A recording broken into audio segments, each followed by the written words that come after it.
नागपूर हिंसाचार प्रकरणातील आरोपी फहीम खानच्या घरावर बुलडोझर चालणार, तर घर बांधताना काही फुटांच्या जागेवर अतिक्रमण. नागपूर मनपाची फहीम खानच्या कुटुंबियांना नोटीस.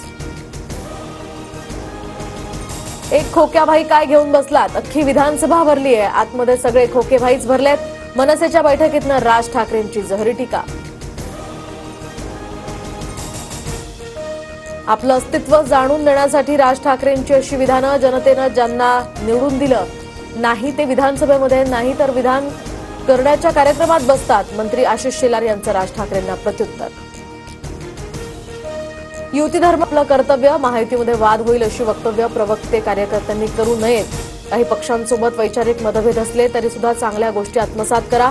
नांदेडमधल्या कार्यक्रमात अजितदादांच्या सूचना.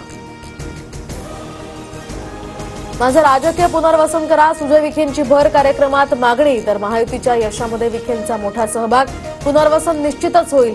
विखेंच्या विनंतीला प्रतिसाद देत महायुतीच्या आमदारांचं आश्वासन.